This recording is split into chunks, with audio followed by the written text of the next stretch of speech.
Hi, and welcome to The Capsule Life, a show for the most casual and dedicated fans of comics and a member of the Comic Watch family. I'm your host, Sean. Join me and discover what the world of comics and graphic novels have to offer.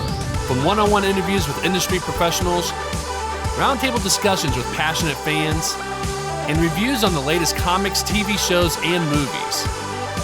Now let's dive right on in. Hey everyone, and thank you for joining us. If this is your first time, thanks for checking us out. If you're a returning listener, thanks for coming back. In case you didn't know, there are comic book publishers outside of what's called the Big Two, which are DC Comics and Marvel. There are also many indie creators that use Kickstarter as a way to self-publish their comics. One of them is a project called ThoughtScape Comics, which is an anthology series serving up sci-fi action, thrills, and chills in the tradition of 2000 AD, Black Mirror, and the Twilight Zone. It's currently active on Kickstarter with a plan to meet its $15,500 goal by January 31st. And the creator asked to come on the show to talk more about it. So please welcome to the show, Mair Lowery. Matt was born and raised in Portland and studied journalism, design, and creative writing at the University of Oregon. He wrote and co-created with artist Cassie Anderson, Lifeformed, Cleo, Makes Contact, and Lifeformed Hearts and Minds, which were both published by Dark Horse Comics in 2017 and 2019. In 2021, Matt launched ThoughtScape Comics, a sci-fi anthology series in the tradition of 2000 AD, Black Mirror, and the Twilight Zone on Kickstarter. Matt, welcome to the show. How you doing? I'm great. Thanks so much for having me.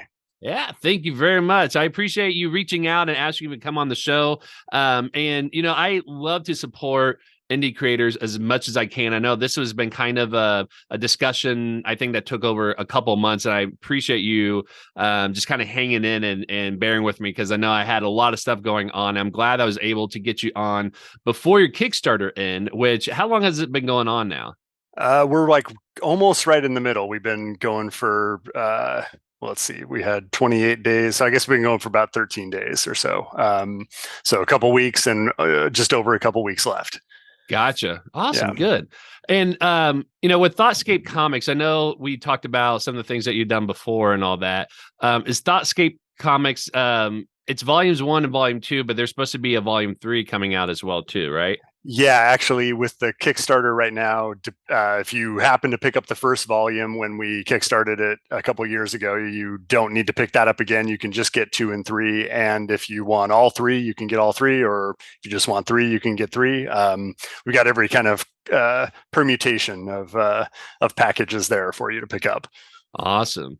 Yeah. Thank you. Well, as I like to do with every guest that comes on the show, I like to ask them what their origin story is. And so I want to ask you, what is your comic book origin story? Yeah, so I grew up in the mid 80s, and my first comics, as far as being a reader, were the Larry Hama G.I. Joe series, and Claremont's X-Men around issue 200, or a little bit right around there. And yeah, basically those somehow made it their way into my friend group in grade school, and we all got really into it. I went into it pretty heavy for a handful of years before high school started, and then kind of fell off after getting into stuff that was a little more adult, I guess, like The Question from the late 80s, all the Dark Horse sort of licensed Alien and Predator books, and Grendel and stuff like that. And so those are sort of my what I was raised on, I guess, in a very short period of time, it feels like, in addition to, all the Miller, Alan Moore stuff that is pretty standard for someone that read in that time. Then I kind of fell off for a bit, and I, started playing in bands and stuff, but I was always kind of when I was younger, I had sort of made up my own characters and everything. And written a lot. I, wrote songs for a while. Then basically as I was approaching 40, I was feeling like I wanted to really try to do something with writing other than just have it be a hobby like it had been for a long, long time. And so I hooked up with Cassie Anderson, who co-created and drew Lifeformed, and I had a couple scripts, and she really helped me package or like I guess complete that story. We developed a pitch packet for that, and actually just did kind of like the first issue, and I wasn't even sure what I was going to do with it. I just happened to pass it to the guys who run my comic book store, or used to run the comic book store I go to, which was then called Bridge City Comics. And I had no idea, but two of the guys there had worked at Dark Horse, and they were like, "This is fantastic. Can we pass this along to Dark Horse?" And I was, "Sure, that's great." Yeah. So we ended up getting a deal there and doing 2 books there with Lifeformed, which hopefully we'll get back to that story at some point. I've got much more to do there, I feel like, as well. But yeah, that was sort of the arc of it. And I got back into reading comics, I guess, that sort of ahead of deciding to create there, with Bendis's Ultimate Spider-Man, and then Bendis, Fraction, and Brubaker, and all those Rucka and all those guys, kind of 2004-ish or so. So yeah, it's been off and on a little bit, but kind of a lifelong thing for sure. Oh man, that's amazing. So before we get to ThoughtScape Comics, and I guess before we get into Lifeform, have there been any other comics you've worked on, or is Lifeform and ThoughtScape, your kind of your kickoff? Or no, that's pretty much it. Yeah, I did the Lifeform stuff, and then decided that I needed to start working on some smaller stuff to get more stuff out a little more frequently, and that's how ThoughtScape was sort of born. Gotcha. So before we get into ThoughtScape, then let's talk a little bit more about Lifeform. Can you tell us what that's about for anyone that may not have read that yet? Sure, for sure. Yeah, chances are you probably didn't. But yeah, that's about. So that was sort of a YA sci-fi action adventure about a girl whose dad is killed in an alien invasion, and a shape-shifting rebel alien takes his place, and they team up and fight back against the invaders. And it's sort of a coming of age story for Cleo, who's the young girl, and then a sort of parenting, learning to become human arc for the alien rebel dad, I guess. Yeah, it's pretty fun. Hopefully, kind of funny, but also gets pretty dark, and has, I guess, lots of pathos, I guess, would be the saying. And you can actually pick that up if you're interested, as part of the ThoughtScape Kickstarter. I have a handful of copies of both those 2 full graphic novels on hand that you can order up when you pick up ThoughtScape as well. That's awesome. So where's Lifeform published at? So Dark Horse did the first 2 books, and then it's at Scout now. I'm not really sure what the status of that is post-pandemic stuff. There were plans to basically re-release it through Scout, but I'm not totally sure what's happening at this point with that. Gotcha. Yeah. Well, it sounds like an interesting story just from what you told. I mean, it kind of hits a lot of, just like what you've been talking about with some of the other things you're working on, sci-fi and the dark humor, the dark times and humor and stuff like that. But I find the premise really interesting of how a shape-shifting rebel alien takes the place of this girl's father. I got to imagine that's got to be something psychological for the daughter that's going through, of knowing her father is dead, and then having to see her father being, there, even though it's not her dad, it's an alien, but seeing her dead father like every day. Yeah. I'm sure it just sounds fascinating, interesting, just to kind of think through just that whole premise of all the things that can go into that story. Yeah, it's pretty fun. I mean, it's pretty fun to write, I guess. And there's, like a lot there to sort of mine and grapple with. Those characters are a blast, and I love them all, and I hope we get back to it, because there's I mean, I feel like it's something you can explore for a long time, and I feel like we kind of just started scratching the surface with the first 2 books. So it's a lot of fun though, for sure. I might have to pick that up and check that out sometime. That's really cool. So let's swing over to ThoughtScape, which is what you want to talk about today. Tell us a little bit more about what's it about. I know I gave a little bit of a kind of brief synopsis of the kind of genre it fits in, but maybe you can tell us what exactly is ThoughtScape and what's the premise and the details behind it. Sure. So ThoughtScape is a anthology series, like we talked about, I guess, in the tradition of 2000 AD, Black Mirror, Twilight Zone, and it is kind of a there's a premise basically that is an evil corporation, or maybe just a corporation, has figured out a way to access a fifth dimension where every thought that has ever been thought exists. Mm-hmm. And the comic is basically a transcription, in theory, of these thoughts and translating them into stories for to be consumed. And so it's sort of each book opens and closes with a little sort of employee introduction to the company, as if you're going to go work in the division of this company that records the thoughts.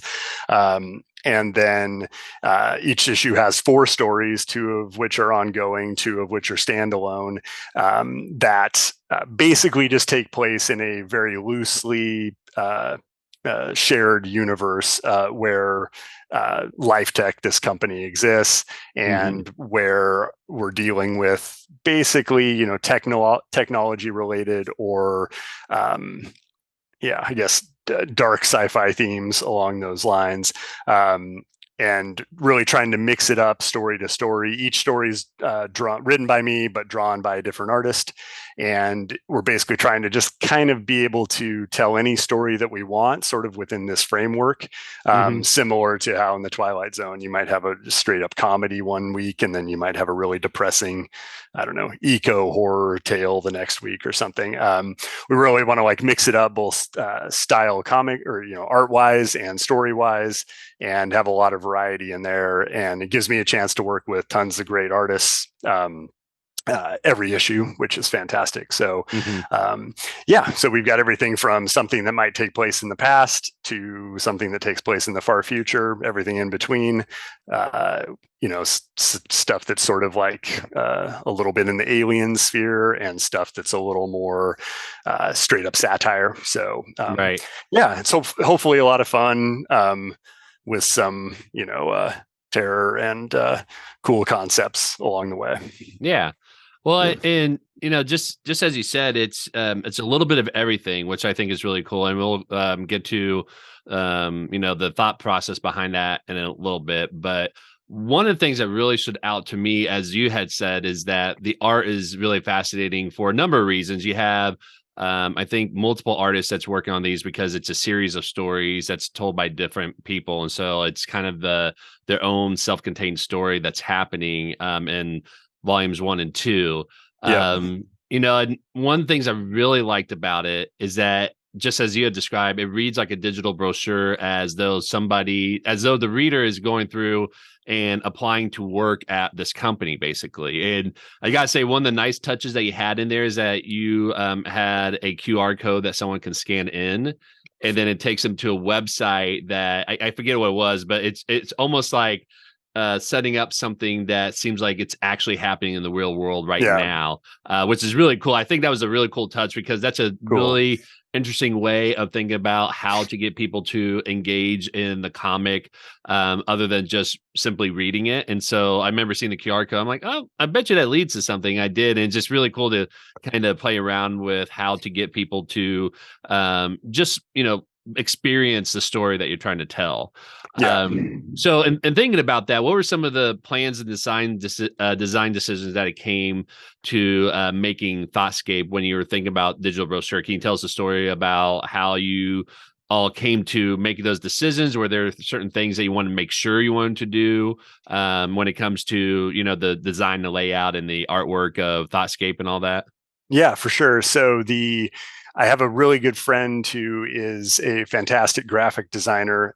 His name's John Larson, and he's not really a comics guy, but he and I have been friends since high school, and constantly kind of cross working on each other's art projects or music projects or whatever.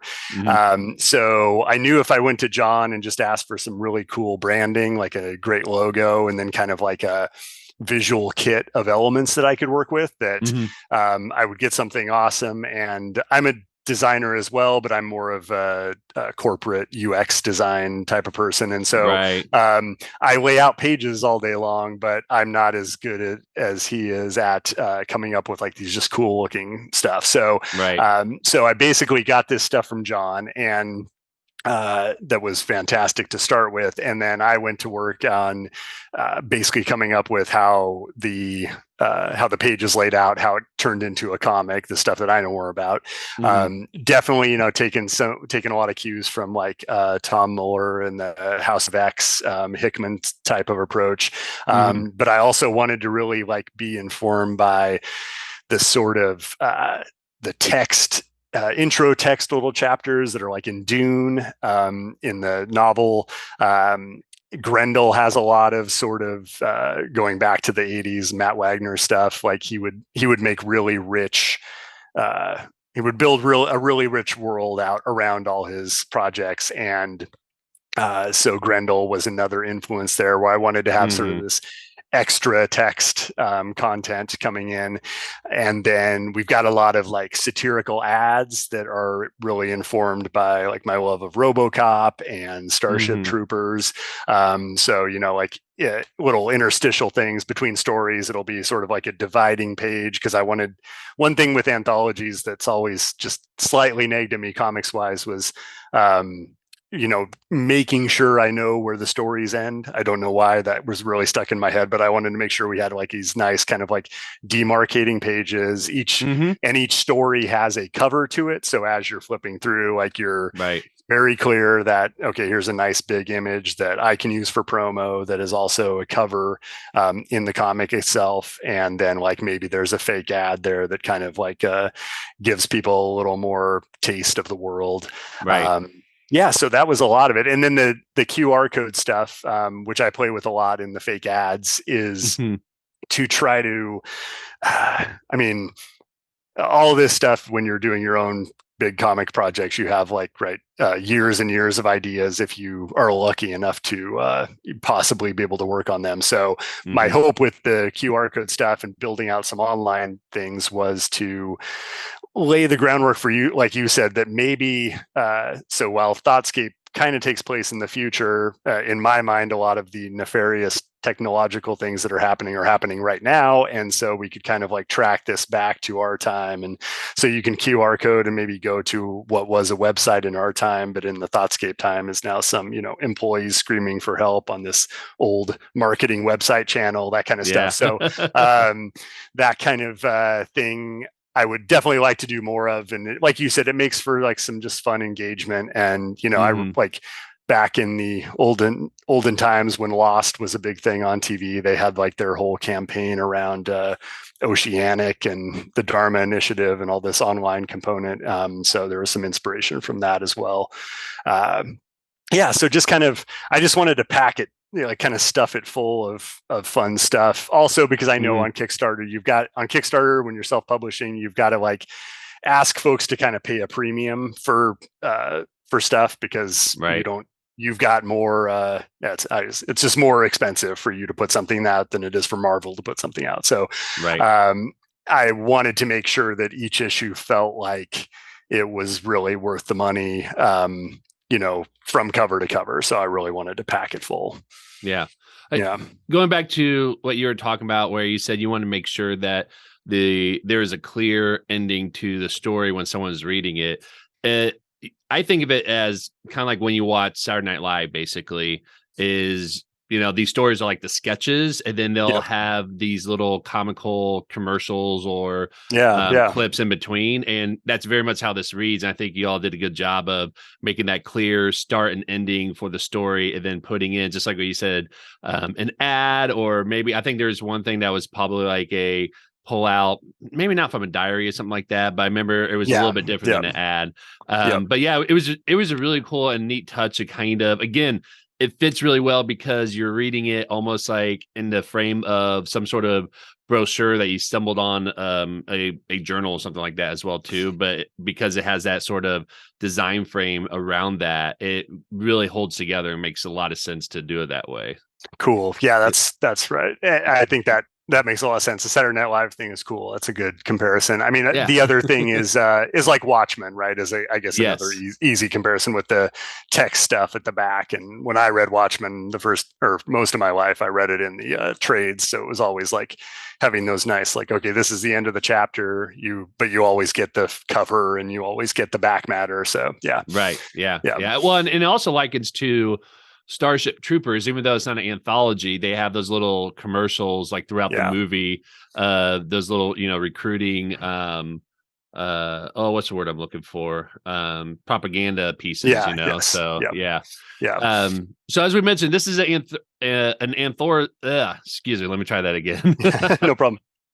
So as we mentioned, this is an anthology of sorts where it's pretty much a collection of stories that then they and them of themselves, in and of themselves, sorry, in and of themselves don't actually connect other than within the framing story. It seems like, they all live in the same universe, but they're not intertwined with one another. Right. And so that's how this story reads. And so one of the things I'm really interested in hearing from you is why you decided to do an anthology as opposed to a central story. And I know you touched about that a little bit early on, but I'm just kind of curious, like what the thought process was. Did you do pros and cons? Did you always wanted to do just a collection of short stories for some reason? What was kind of the decision-making process to wanting to do a collection of stories instead of a central story?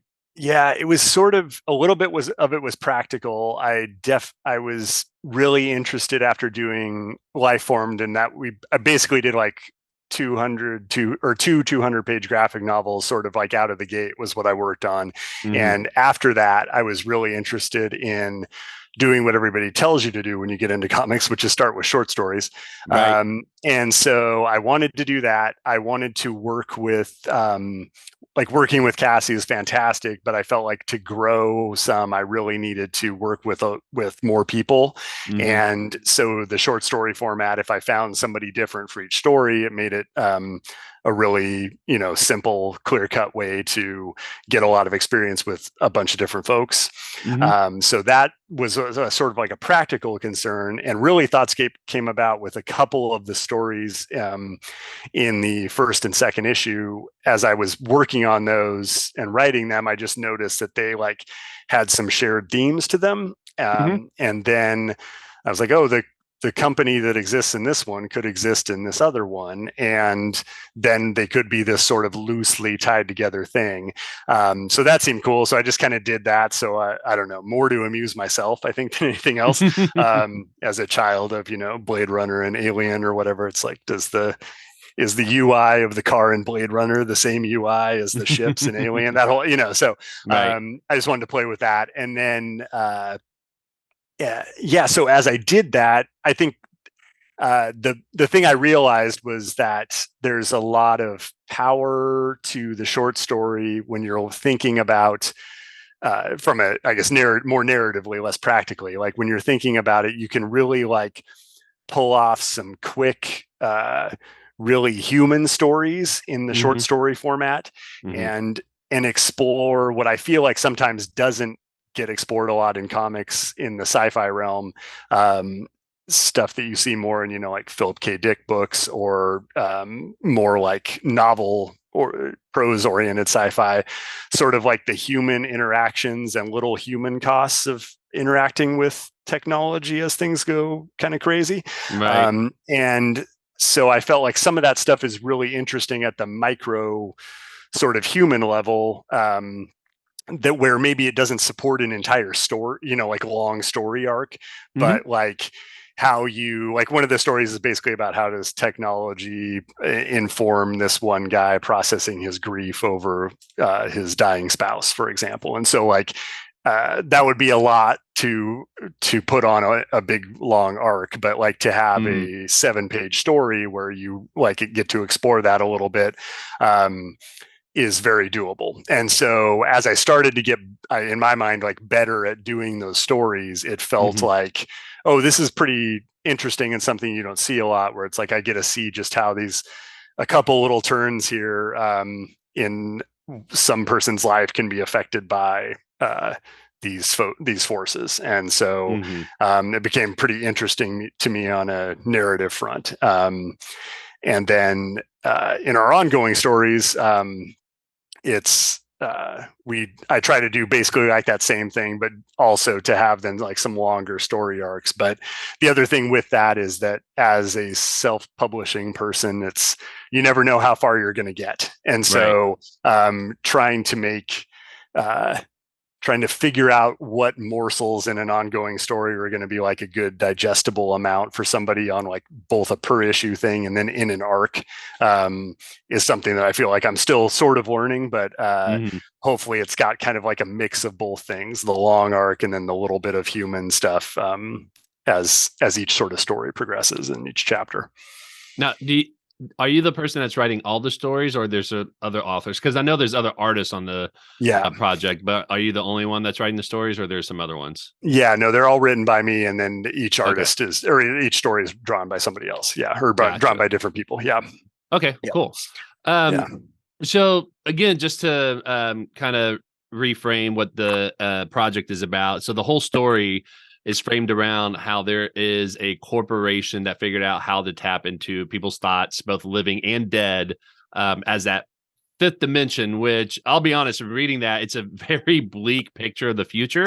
Yeah, sure. This, and just as you said, like this is in the style of a lot of projects out there like Black Mirror and things like that, and I keep having this conversation with people like in the last week. Actually, it's really funny, but it seems like every every kind of film or comic or anything that has to do with taking place in the future, it always seems like it's some sort of bleak dystopian future that in 100 years we actually haven't gotten better, we've got a lot worse. And sometimes I'm just like, can we have something where it seems like things have actually gotten better, you know? Yeah. But in that frame though, in telling these anthology stories, what is the kind of commentary that this is providing about our current state of technology and humanity? I think that I think I'm finally working on a hopeful chapter for this. I think if folks Now that I stick said that, around, right? yeah, Yeah. no, I think like I've been working on actually one of the ongoing stories. I've been getting to about like chapter 4 or 5 that I'm kind of scripting those parts together, and I was like, oh, this is actually starting to turn slightly hopeful, maybe.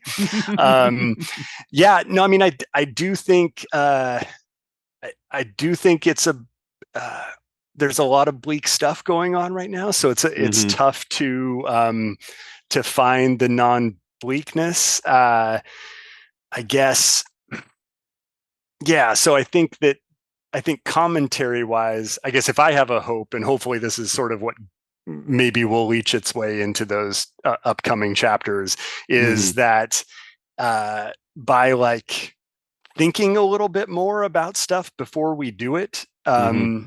And before we just dive into, because I think like the Thoughtscape is sort of my reaction to seeing how just constantly like before we really understand something like how Hmm. algorithms or AI are going to affect things, we Right. just go like whole hog, right? And just go all in. I mean, we did it with like atomic energy, right? Like, I mean, everything. We just like dive right in Yeah. and Without and asking why, right? without asking why, without really considering the cost, without testing stuff very much. And Yeah. so I think the thing that is hopeful with that is that like if we can, I mean, I feel like this is the thing sci-fi has been wanting us to do forever, is like not fetishize when we find this stuff that seems cool at first, but like to ask the Right. questions around the ethics of it.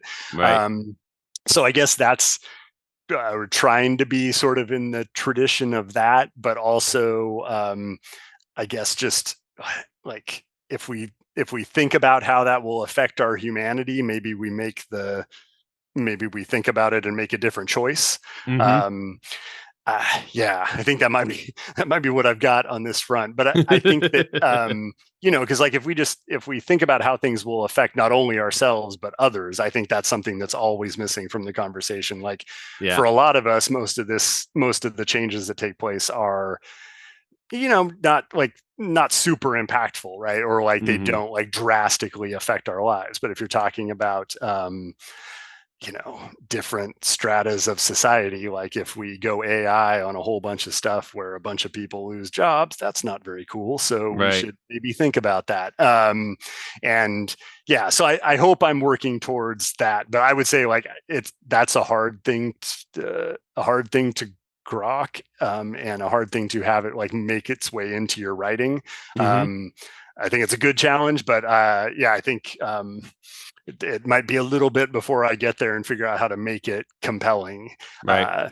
But I want to, because I think that it's easy to, it is easy to always be cynical. It is easy to always be dour and think that we're just ruining everything. So yeah, I do think Lifeformed is more hopeful for what it's worth. It's got Right. like while it takes place in a sort of post-invasion apocalypse, Cleo's got a lot of hope, and so do some of the other characters in there. So Right. yeah, maybe they'll find that hope will find its way into ThoughtScape at some point. Yeah. Well, and I think you touch on it though that these are the conversations we need to start having now, because these are things that are not only impacting us, but impacting us at an exponential rate, that if we don't start having these conversations, I think we're going to be really surprised and tell ourselves, how do we get to this point? Because we didn't see it coming, when really we did, but we just didn't do anything about it. So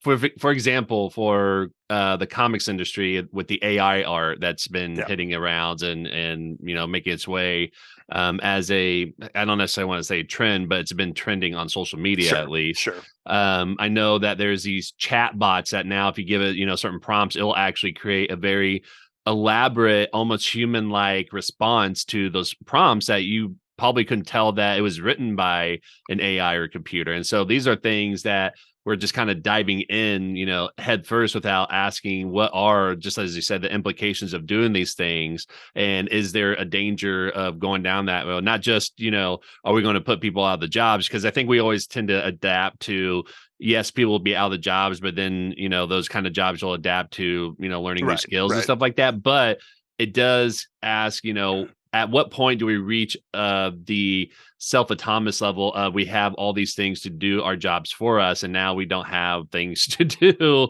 Yep. because jobs is not just about making money, but it's also extensive of ourselves. And there's a lot of political and social commentary on what work means for the human soul and the human the human psyche and things like that. But I think it does create some questions that we have to think about in terms of how these things not only impact us individually, but impacts us as a society. So let me ask you this first before I go into this, but there is a story that I want to talk about that's in this anthology. Are you okay if I kind of talk about some of the details of what happens in that story? Or do you want to keep it like, I think that's kind of fine. vague? I guess vague if you can, but I think I doubt at this point anybody's going to not buy because of a small spoiler or something. So yeah. So I got to say that a couple of the stories that I read that I really thought were really good, and I don't want to say enjoyable, like it brought I want to say it's enjoyable in the fact that it's really thought-provoking and really insightful and creative, I guess. That's probably what I'm looking for, like creative outlook on something. So there's a story about A Spy Without a Face I thought was really interesting, because I think it kind of touches on AI as a personality and like an individual entity in a sense. Yep. Adorable Orphans is kind of a sadistic way of how people can use machines to kind of get what they want in a really, really scary way, but could very well be possible depending on who's in charge, right? Right. But the one that I thought was really interesting, that I think is more of a sobering story that I can really see happening, that we're probably seeing happening now with the advent of technology and how quickly it's been growing, all that you touch on, this is the Griever story. Yeah. And that story, just kind of put some context around it. I won't go into it too much, but basically a man is losing his wife, and he uses the technology that they have for them to relive a memory, but it's not reliving the memory exactly. I think he's, kind of using those details to recreate a new experience that they're using almost through like some sort of VR experience, but it's more immersive that way. It's almost like Yeah. it's an extension of themselves. So they have this really nice last moment before she passes away from cancer. But then what you find out is that as the man's going home, that man was not actually her husband. It was almost like if you ever seen the movie Surrogates from with Bruce Willis, it's that same thing. It's almost like a very humanistic android that is very real, but it's a robot that was in place of the husband, and the husband, sent it to her because he didn't want her to be alone, but he couldn't handle it because he couldn't handle losing his wife, right? And I find that very, very sobering, very moving. It's probably my favorite story of the whole anthology because I think it's something that is it's not black and white, right? Because I think Yeah. on the surface level, like your initial reaction is to say that man is, just completely selfish in doing that. I think at the same time, I think it's one of those things that it's really hard to say what you would do in that situation when you haven't been put in that situation before. Because Yeah. I think like that was my initial reaction. It was just like, he should have been there in person. He should have been with her. And for a number of reasons, like one, I think it's almost deceitful for him to do that. On the other hand, I can also see that being, you will definitely regret it if you don't do that for your own mentality or for your own mental health and for your own consciousness and things like that. But the more I thought about it, the more it's like, that's how I would react if it was me.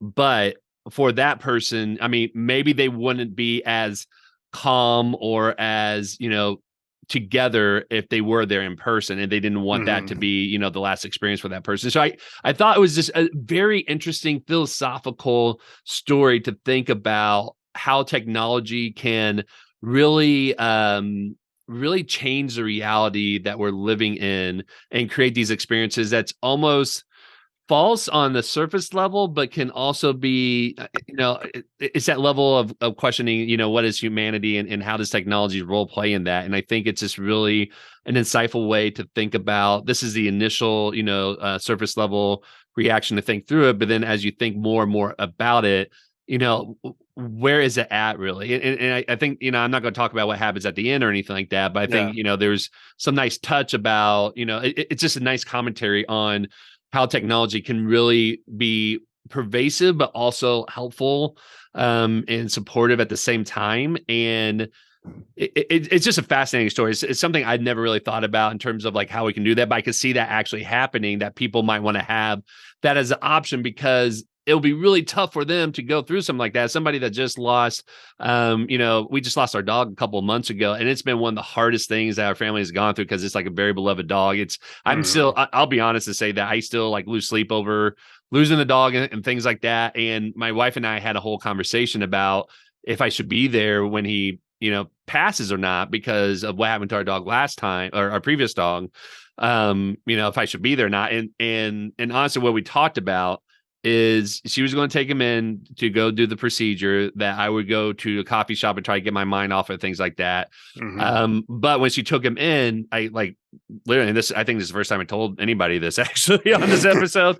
I put the car in reverse, but then I couldn't pull myself to actually leave the parking lot because I thought that I'm abandoning him if I did that, But I promised my wife, we had a conversation that I would not go in and do that because that was going to be hard on her to see me go through it. Right. So like this story resonated for me personally on a lot of levels because I kind of went through a similar situation like this, not with the technology, but just the scenario, Yeah. So when I was thinking through that, I was definitely thinking through that whole experience I had with my dog. But I think this is something that is a real possibility for a lot of people in the future where they just don't know if they could, see that happen because it's not a pleasant experience by any means whatsoever. Yeah. But you don't want your loved one to be alone when that happens and things like that. So it's a very, very interesting way to talk about this. Cool. Well, I'm glad it.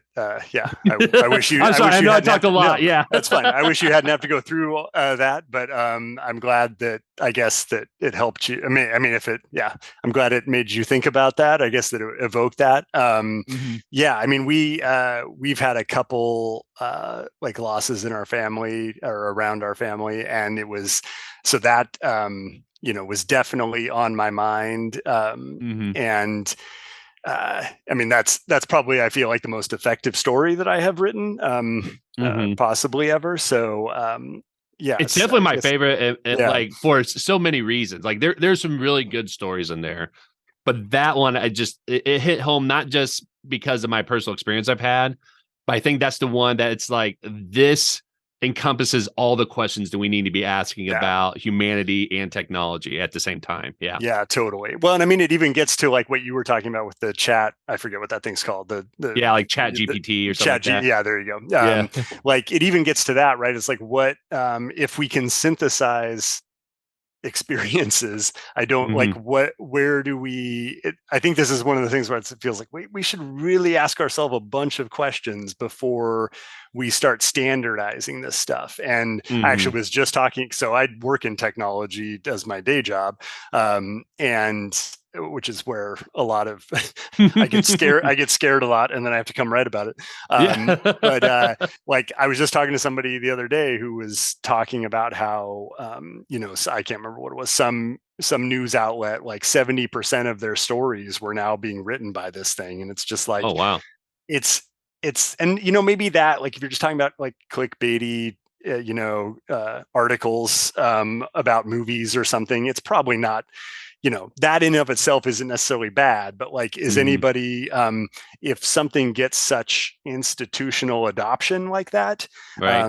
in a company, then it's not far from probably being done at like the government level in places. It probably is being done already, Hmm. usually. And so what is that? Yeah. Like, what does that mean? So I guess, like, I feel like, at least my hope, and this is something I've totally come to question the last 10 years or so, as you see like these different aspects, not to get into all this, but like as you see Right. different aspects of fandom where it's like, you realize, oh, somebody took a way different message from this story than I did, Yes. all our lives. And so to me, it was always the point of the Twilight Zone or Philip K. Dick or Outer Limits to like pose these questions, Hmm. um, and to have you, I thought, come away with the like sort of humanist, learning, like, oh, okay, so when we approach that thing, um, we should check ourselves Hmm. against our humanity. And so that's sort of, yeah, so that feels like sort of the driving goal. Now to me, with a lot of stuff that's happened, it feels like a lot of what people got from sci-fi was just like, I want my room to be full of giant screens, and I want to see all the data, and I want to see stuff streaming in. Right. So sometimes I wonder, but Yeah.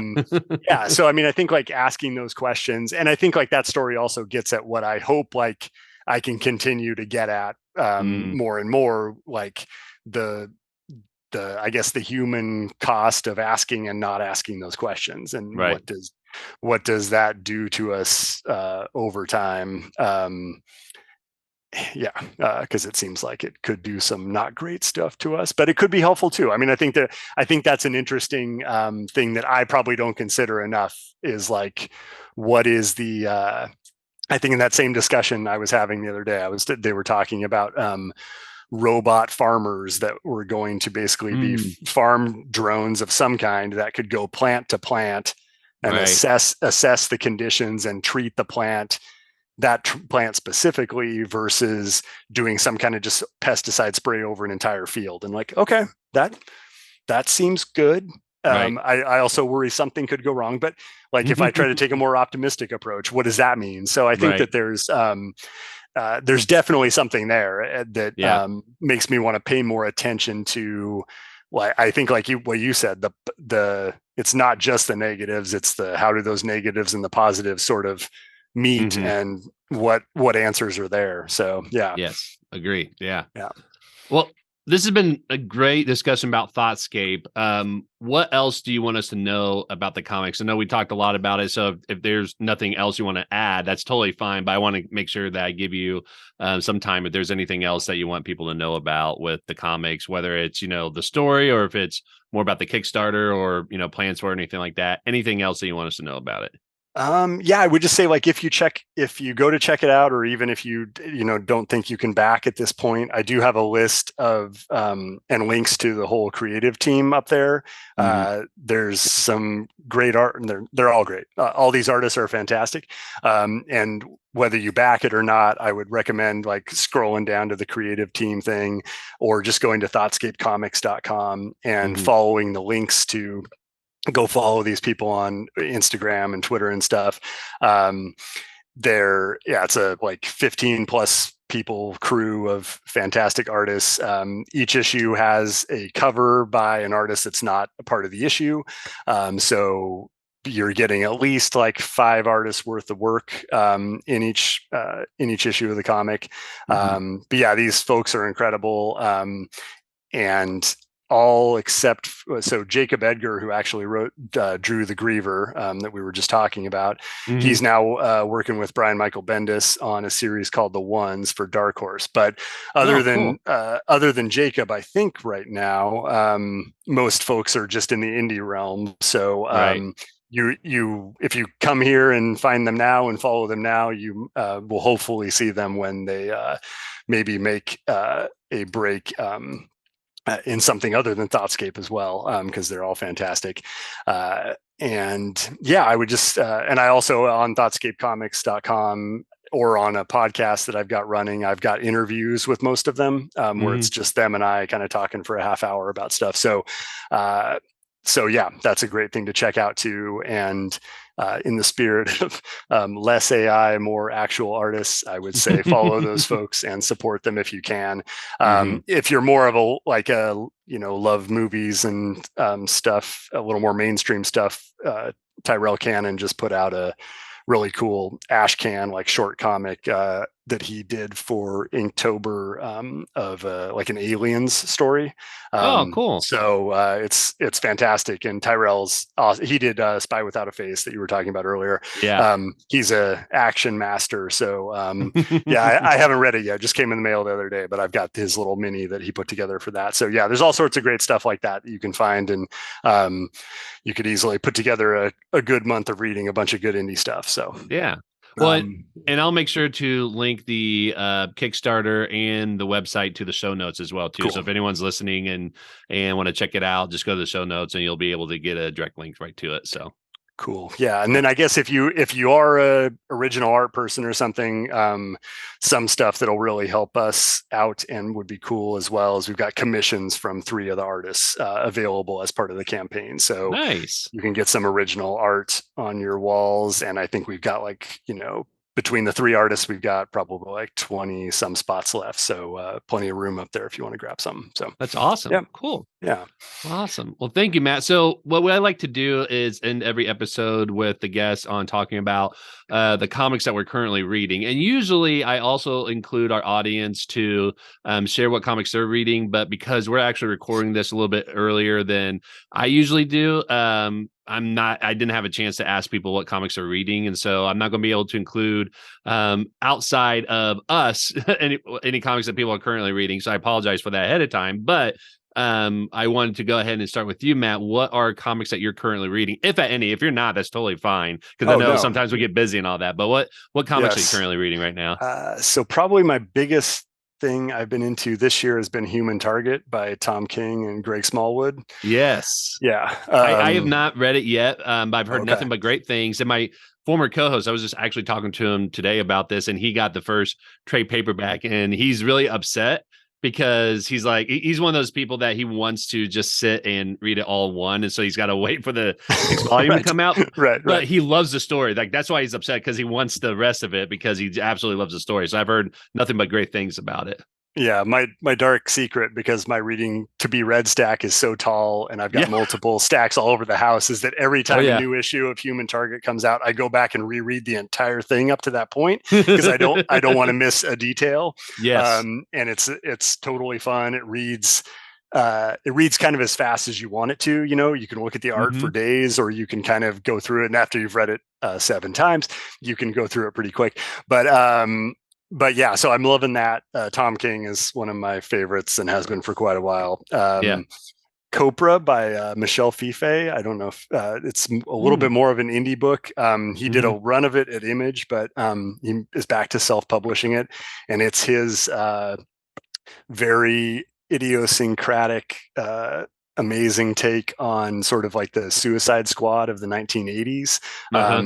Started off as sort of a little tribute to that, and it's grown into this whole thing that's now on like issue 44, Hmm. which is awesome. And then I have been like, I kind of pandemic kind of affected my regularity of Yeah. store visits, but I did finish Deadly Class. The last issue of Deadly Class within the last few weeks, and I thought that was really interestingly done. Hmm. I think Remender's pretty amazing generally, and I like that a lot.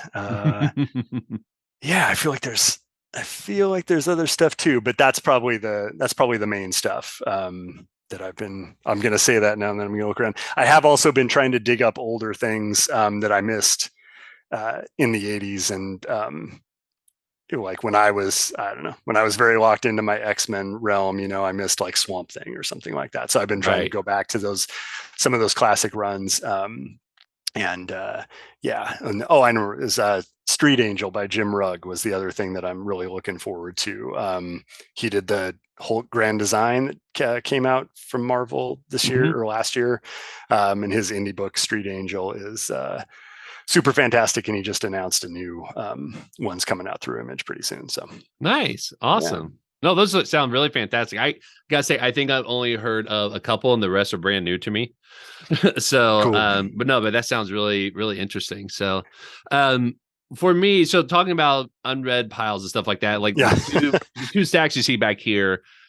This is for people who are listening, they'll probably be like, "Oh my gosh, he's still talking about this." This is my stack of Superman, Son of Kal-El that I need to read, and in fact, I've probably been saying this for the last month that I'm going to start it. I have not started it yet, but I need to this week because my guest for next week is actually somebody who's going to come on the show, and we're going to talk about this run basically from Tom Taylor and all oh that. nice. And so whether I want to or not, I have to do it this week. But I've been talking about it for a whole month. And then this other stack is actually my whole stack of Teenage Mutant Ninja Turtles that I need to read as well too. But this is probably only indicative of maybe a fifth of the piles I have Sounds over in about my office. Yeah, so I have it sounds all. similar. I have it all organized by like characters or stories and things like that. But they are pretty big stacks. So, but what I have read this past week, is it's actually not comics that came out this past week, but the comics that came out the week before. So I just read the latest issue of Batman from Chip Zdarsky, Dark Knights of Steel, issue number 9, which is just a fantastic run. I've been absolutely loving it. I think it's a really cool story. If you haven't heard of it before, it's Yeah. basically Tom Taylor, telling it's almost like a different universe of the DC Comics world where Kal-El and his parents, all three of them actually land on Earth, but they land during the medieval ages, and so Okay. the House of El actually is in. I don't know if I'm assuming it's England or it could be somewhere else, but all the characters are there, and they kind of take some liberties with the character. So like Batman is still there, but you find out that he's a little bit different. He has his Robin, so it's not just one single Robin, but it's like a whole team of spies in a sense. And so it's a really cool story. So if you haven't read that, I really think that people enjoy it. The other one that I just picked up was actually a run that I had no interest in reading until I did a review of the first issue for Comic Watch, and it's the Joker, the Man Who Stopped Laughing. And it's a fantastic story. It's really interesting because there's a lot of mystery that you have to kind of figure out. So basically, the whole idea is that there's two Jokers and we don't know which one is real. Like we kind of get an idea of who's the actual one, but there's been no confirmation. And so it's really insightful because it's kind of like this mystery, but it's also kind of exploring a little bit about why people might do the things that they do and how Joker's kind of being the the vehicle through that, like being the vicarious tool for the story. But it's actually a really, really interesting read.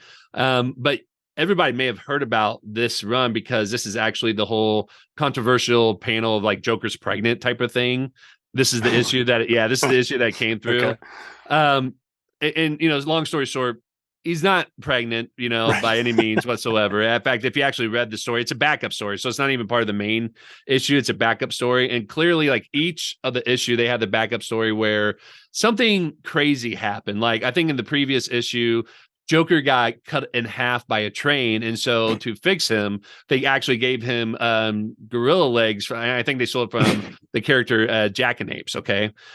The story before that, Joker killed his little sidekick Gaggy, but then Gaggy shows up in issue 3 and 4 and never explains that, So it's all comical and crazy to begin with. But this one, it's like if you had just read, not even the entire story, if you just read the 2 pages where it talks about him being pregnant, what's happened the next one, like he's not really pregnant, but so that's the issue that it came from actually. But the main issue is just a really fascinating and really interesting story as well too. So those are the 3 issues that I've just picked up that I've just read that I absolutely love. So who wrote that Joker one?